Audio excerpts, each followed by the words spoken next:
Assalamualaikum warahmatullahi wabarakatuh. Semangat pagi teman-teman. Semoga senantiasa sehat selalu. Walaupun kita masih di suasana pandemi, semoga kita tetap semangat selalu dalam belajar dan beraktivitas di rumah. Nah teman-teman, pada kesempatan kali ini kita akan belajar tentang kalimat efektif. Apa itu kalimat efektif? Ada yang tahu? Silakan boleh ditulis di kolom komentar. Nah, kalimat efektif adalah kalimat yang sesuai dengan kaidah bahasa, baik ejaan maupun tanda bacanya, sehingga mudah dipahami oleh pembaca atau pendengar. Jadi penting kita membuat kalimat efektif ketika kita ingin menyampaikan informasi. Nah, apa saja ciri-ciri kalimat efektif? Mari kita pelajari bersama.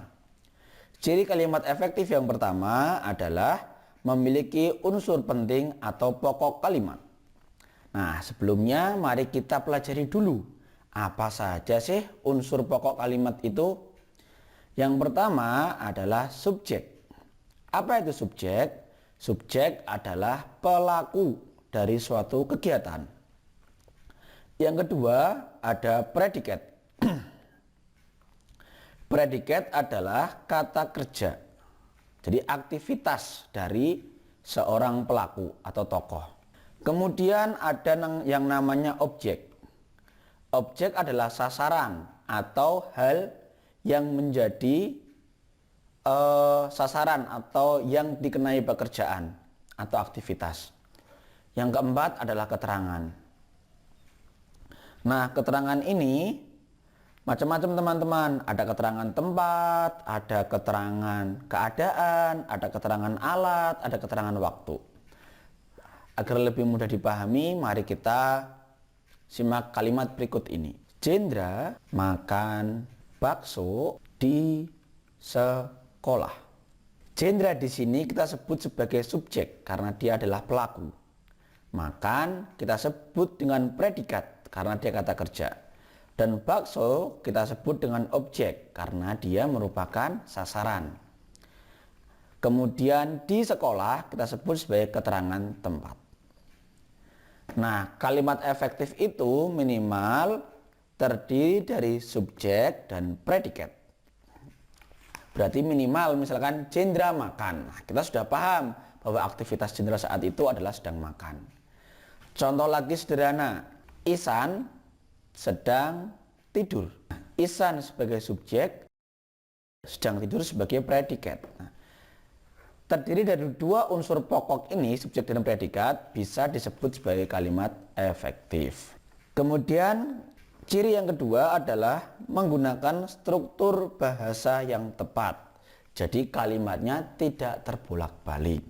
Misalkan Bunga menyiram Misel, kan tidak mungkin ya. Bakso makan Jendra, wah tambah tidak mungkin ya. Nah, jadi struktur bahasa ini maksudnya seperti ini, harus tepat ya. Misalkan mau baksonya di depan berarti bakso dimakan Jendra, atau bunga disiram Misel. Nah, ini struktur bahasanya tepat. Kalau struktur bahasanya seperti ini, maka bakso menjadi subjek, dimakan menjadi predikat, dan Jendra menjadi objek. Bunga menjadi subjek, disiram menjadi predikat, dan Misel menjadi objek. Karena ini bentuknya kalimat pasif atau di, ada kata depan di. Intinya yang kedua adalah kalimatnya tidak terbolak-balik ya. Kemudian ciri yang ketiga adalah mengetahui atau memenuhi kaidah ejaan yang berlaku. Jadi ejaannya tepat, atau bisa katakan menggunakan kata baku. Apa itu kata baku? Yaitu kata baku adalah kata yang ditulis sesuai dengan pedoman ejaan yang disempurnakan atau IYD. Contohnya, apotik tulisannya adalah apotek, bukan apotik. Izin tulisannya adalah izin, bukan izin. Nasihat tulisannya adalah nasihat, bukan nasihat. Nah, ini yang dinamakan kata baku. Kemudian ciri yang keempat adalah menggunakan pilihan kata atau diksi yang tepat dan sesuai kebutuhan. Contoh, untuk kata melihat, ada menonton, ada menyaksikan, ada memelototi, ada mengamati. Nah, semuanya sama maknanya ya. Kita melihat. Tapi penggunaannya tentu berbeda-beda. Contoh, aku menonton televisi. Aku menonton ebek atau kuda lumping. Tepat. Tapi kalau misalkan aku mengamati televisi, ya, jadi kurang tepat ya. Aku melihat pemandangan. Aku menonton pemandangan. Nah, mana yang tepat? Tentu yang aku melihat pemandangan. Contoh lain misalkan kata mati, meninggal, wafat ya.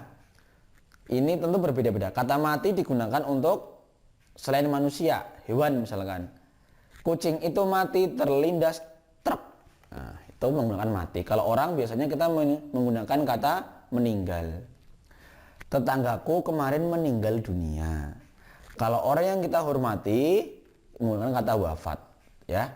Contohnya misalkan tahun kemarin presiden ketiga B.J. Habibie wafat. Nah, misalkan seperti itu. Itu penggunaan pilihan kata atau diksi yang tepat. Nah, baik. Silakan teman-teman bisa latihan menuliskan 3 contoh kalimat efektif ya. Silakan. Boleh ditulis di kertas ataupun di kolom komentar. Terima kasih, semoga mudah dipahami. Kurang lebihnya mohon maaf. Wassalamualaikum warahmatullahi wabarakatuh.